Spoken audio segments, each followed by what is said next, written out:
ভাবি ও sorry sorry আজকেও দেখেন রং টাইমিং দরজাটা খোলা ছিল। আপনি না খুব নিরীহ আর বোকা। মুখ ফুটে চাইতে হয় নাহলে হাজবেন্ডরা সারা জীবন ঠকাই যাবে। এনিওয়ে তার ব্যাপার তো আছে, গেস করো তো কি। দেখো আমি এসব গেস ফেস করতে পারবো না। আচ্ছা ঠিক আছে, গেস করতে হবে না, তুমি চোখ বন্ধ করো। কেন চোখ কেন বন্ধ করব? আরে বাবা একটু বন্ধ করো না। ঢং।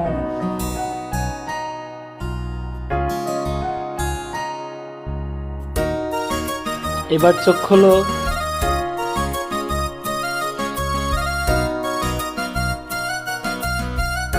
এত সুন্দর শাড়ি আমার জন্য? হ্যাঁ, তোমার পছন্দ হয়েছে? হ্যাঁ অনেক।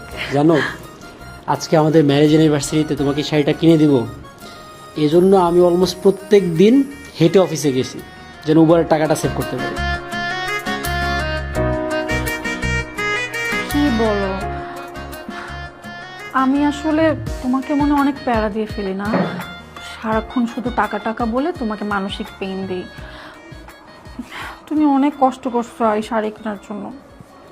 এত কষ্ট করে এই শাড়ি কেনার কি দরকার ছিল বলো? শোনো, এক কাজ করি, তোমার আজকে আমি একটু সেবা যত্ন করি, তোমার পা টিপে দিই। চলো।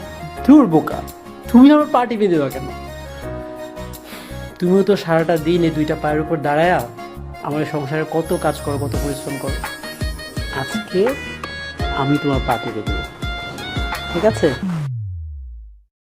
ভাবি ও সরি সরি আজকেও দেখেন রং টাইমিং দরজাটা খোলা ছিল।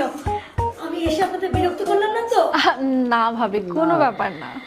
আসলে কি হয়েছে জানেন, আজকে আমার বার্থডে, তো আপনার ভাই 7 মণ মিষ্টি কিনেছে, পুরো মহল্লাবাসীকে বিতরণ করছে।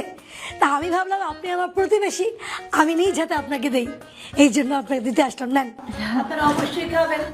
থ্যাংক ইউ ভাবি। আজকে কিন্তু আমাদের অ্যানিভার্সারি। রিয়েলি? তাই?